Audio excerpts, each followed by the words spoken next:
Could the Georgia school shooting have been prevented? 2 teachers dead, 2 students dead.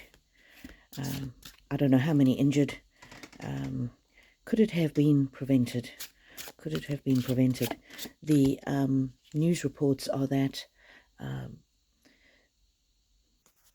law enforcement questioned the suspect of the Georgia shootings last year about threats to commit a school shooting. So last year there were some anonymous tips to the police, to the authorities, about concerns about online posts that the current suspect of the Georgia shooting made online. So that he made these posts last year, including pictures of guns, threatening to commit a school shooting. The law enforcement went out there, spoke to him and his father. His father said, oh, he doesn't have any access to firearms, we lock ours away. And then nothing further was done. Is there anything that could have been done to prevent this? And this kind of echoes to my mind slightly the situation in that other school shooting where the parents were also, the Crumbleys, they were also charged. Loyalty. So the father was loyal to the son. He didn't want to tell the police how troubled his son was. So yeah, the Crumbleys last year, the parents were, well, dad was, I think mom was convicted and then dad was on trial. I didn't follow the end of that story. This is the problem, that the parents have the loyalty to the children, and when questions are raised, nothing gets done. Yeah, so the Crumbleys was the situation where they were called to the school because there was he drew in his school book something about school shooting, and he was going to shoot somebody and there was blood and everything. And the school said, please go and get him mental health help. And the parents refused to take him out of school, and they just went on their way. And then I think it was that same day the school shooting happened. But here in Georgia, the kid was said to have made these threats to commit a school shooting on social media, and then the law enforcement couldn't find the evidence of it. And when they went to speak to the parents, the dad was just, he was loyal to his son rather than I think he was worried about getting his son into trouble rather than getting to the truth of the matter. There's a heart's burning desire. Broken-hearted. I think the kid was broken-hearted and he was just desperately needing some help. But obviously, if the police come to your door and say, did you threaten to commit a school shooting? He's going to be too scared. He's going to be too scared to tell the truth. Obedience. I have read online that this kid had this is the guy in Georgia, the 14-year-old, had a very tumultuous life, and maybe his dad required blind obedience. But is there anything that could have been done to prevent this tragic shooting? And what can be learned here that can help prevent other tragic shootings? This is the thing that really frustrates me about these shootings. Nobody goes back, nobody with any authority goes back and sees, how can we do better? How can we change the system? What is going on with these young people that they're feeling that they're needing to get to such extreme measures? Risk. Yep. Well, the kid certainly took a risk. All school shooters take a risk. They don't care whether they live or die. I get that they're mentally disturbed. They're in agony, and nobody listens to them. Nobody takes their pain or their concerns seriously. And of course, none of it is a justification for taking violent action against others. But maybe if there was more mental health support for these vulnerable children, it would lower the risk. Rigid. Maybe the parents are too rigid. Maybe the system's too rigid. Maybe the law is too rigid. Maybe there needs to be new laws that if somebody threatens or is said to have threatened a school shooting, there needs to be more that the law enforcement can do. Maybe a psychiatric evaluation. Yes, they didn't find any evidence that could put the kid in jail when there was the previous threats, but the focus needs to be on prevention rather than cure. So maybe they need to be looking at psychiatric intervention at that stage. Maybe they need to be looking at some mental health support, rather than the police rocking up at the door, and the kid thinks he might be in trouble if he speaks the truth about how concerned he is, rather than that kind of a rigid police system where you're just looking to imprison somebody. Maybe what they need to be doing is looking and seeing how can they help. Some kind of mentoring, some kind of peer support. Get the kid, make sure that somebody's walking alongside these kids, these troubled kids. Now, I'm not saying that there's no blame to be had, and obviously anybody who takes a gun and shoots somebody dead, yes, they have to be held accountable. But is there something that could be done to help support these kids in a system that's less rigid, even to the extent of pairing them up with some kind of social worker or something like that, a mandatory, even if they can't find any evidence, just a mandatory adult outside of the house that can walk alongside them, that can spend some time with them for a couple of months, just to see if that makes any difference, just to see if they can be put on the right track. This kid's parents were going through a really acrimonious divorce, and apparently that didn't help him. So here I'm getting behind the scenes, some wickedness going on behind the scenes. Cute little kittens, the cute little adults. They dealt with by a justice system that is only looking at putting them away in jail after the tragedy has occurred. And these kids that are committing these shootings, they're damaged children as well. So is there some way that we can help these kids before they turn into monsters, before they take people's lives away? And this would help everybody. And everybody talks about gun control, but what about some mental health support? What about just mentoring, pairing them up with somebody? Yeah, so this is an archway, and there's a horse rushing out. And to me, this is the trying to do something about the school shooting after the horse has bolted. It's not going to help. You can't turn back time. You can't fix things. You can't ever bring those people back. The way that law enforcement and even the politicians are looking at this as a gun control issue, that's one side of the equation. The other side of the equation is, how can we provide better support to kids? I don't know if it's through school counselors. I don't know if it's through social workers. I don't know what it is, but there needs to be some kind of way. I mean, in these two cases, the Crumbly case and this case in Georgia, they knew, they had warning that a shooting might occur, and still they couldn't stop it. Still, the horse bolted. Oh, right. This is my faithful friend card. So there's the kid, or troubled kids generally. They're lost. They're in the dark. Things are not well at home. Maybe they're into drugs. Maybe they've got mental health problems. And here they don't have a good, strong support. If they had a good, strong support system, or maybe some adult outside the house that they could rely on, some protector, some friend, someone, some soft place to fall, it would set them free. See, the birds are free, flying free. Set them free from their dark thoughts. See how dark this card is?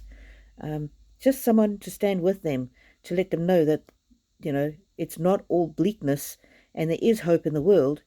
That really could make a difference. It could turn things around. So I'm getting the feeling that this is an entirely preventable event. Now, I don't put the blame on the police who were called out and dismissed the case because they were following their rules. Maybe it needs to be not a police matter at that stage. If the police can't find anything, there needs to be extra support brought in. And if you bring support in, is it going to, even if the kid didn't make those allegations, if you get somebody to walk alongside him and support him, there's no harm to it. And look, I'm getting very much that this could be a way to bring the kids from this bleak outlook. Life's no longer worth living. What's the point of getting up every day? There's nothing in my life. I have no joy. I have no life. I have no love. I have no hope. I'm a misfit. I don't fit in. Nobody loves me. My parents are always screaming and shouting. They just, if I walked to school today and got hit by a bus, I wouldn't care. It would be a release from my pain. So this is the energy that these school shooters are in. They've got mental health problems. They see no hope.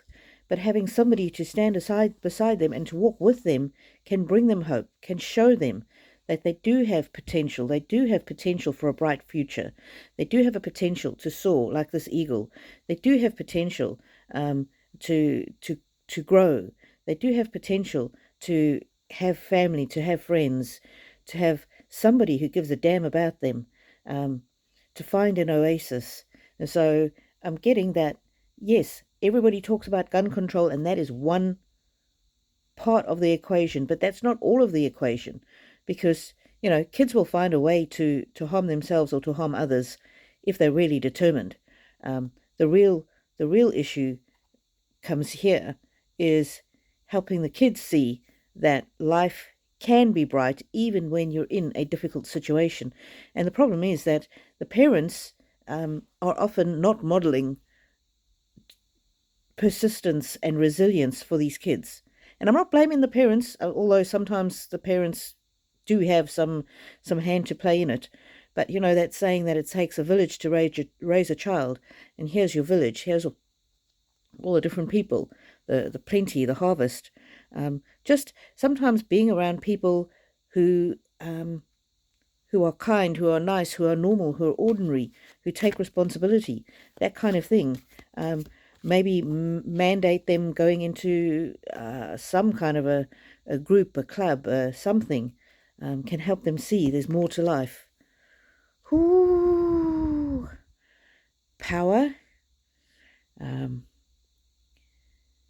I'm getting that sometimes the downfall of religious values has played a part in the process.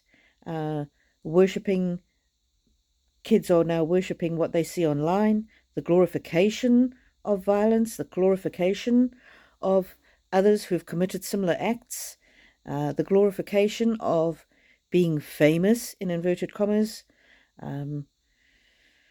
These kids are blinded by echo chambers that they're seeing on social media, and they're really looking for guidance, they're looking for hope, they're looking for just getting the come to Jesus moment, the meaning of life, the hope.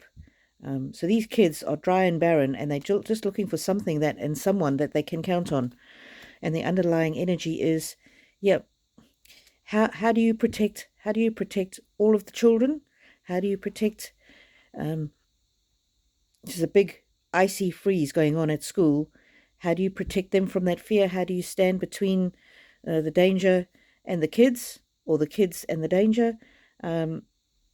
Maybe these kids who commit these atrocities are the ones who need to have some kind of protection, who need to have some kind of kindness, just some kind of somebody who gives a damn about them. I'm just thinking, like the situation of where you've got extended families and aunts and uncles who are decent people. The kids tend to come out generally more balanced. So is there some way of, before this kid with a gun feels so iced out and so alone and so that their problems are so huge, is there some way to step in, for someone to step in and just be the one person who they can count on, the one person who's always there when they say they're going to be there? Think of all those lives lost. Think of all those people injured. If somebody had been there, some social worker had been assigned to this kid, what do you think? Do you think there is a solution? Do you think, I'm getting very sadly that this could have been prevented, and it's as much of a tragedy for the shooter as it is for those killed and injured. And I don't know how parents in America send their kids to school. Honestly, if I was there, I would not be sending my kids to school. Just get a couple more. What are your thoughts? Do you think this kind of tragedy can be prevented? What steps do you think need to be taken, if any? Is there anything anyone can do? Please like this video if you do, and subscribe if you haven't. It really, really helps me out. I'm going to pull 3 more and then close this out. I'm sending love and blessings to those who were injured, killed, their families, and also to the shooter and his family, because they're all going to go through hell now. Grove, that's what I was saying before. Soft place to fall. These kids with mental health issues, it's not a joke. And especially where parents, they tend to come from families where parents are very much into their guns, into their weapons. So I think maybe there needs to be kind of some kind of a checklist where they mark off the dangers, the red flags, and that can help them determine whether a potential threat is real or not. But I mean, even if, like that Crumbly case when he was drawing the gun and the people being shot and the blood dripping and whatever, and I know some people have dark imaginations, but can it hurt to assign a social worker for 3 months, 6 months, just to meet with his kid? And I mean, it's not going to alleviate every single problem, but it will help some. Oath. Yeah, these kids need someone who will stand up for them, someone in their corner, someone they can turn to when all else appears lost, someone that they can count on. This reading is not going in the direction I thought it was going to go in. Okay, we're going to do one underlying, and then I'll send you off with love and blessings. Playful. Yeah, these kids just need an opportunity to be kids. They need someone they can rely on, someone who's their soft place to fall, and someone who they can just be kids with without having to worry too much about the seriousness of life. And sometimes I think schools also put too much pressure on kids. I remember with my two, the load of the homework that they got was crazy. There was no time. They had to stop all the outside activities because of the academic load on them.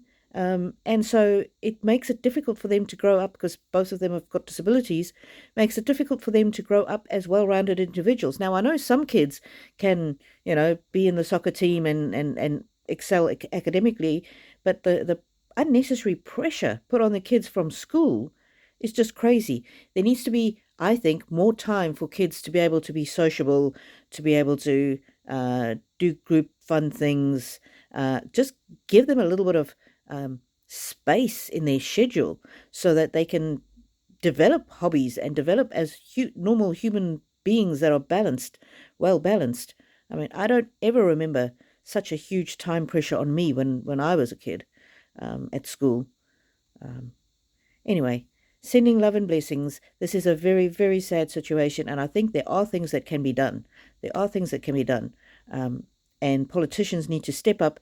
They need to do a forensic investigation of 20 shootings, find out the commonalities between all of the perpetrators, do some kind of a checklist, some kind of a red flag warning system, and then put in place some kind of support for these at-risk kids. The kids, and we need to have some way of not labeling them as potential shooters, but just concern for their mental health, and give them support rather than vilifying them. Give them support rather than thinking, is this a case I can put this kid in jail for?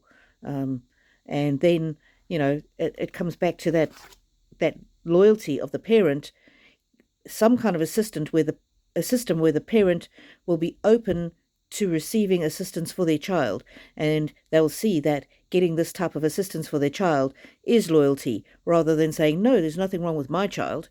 That's not the way to go.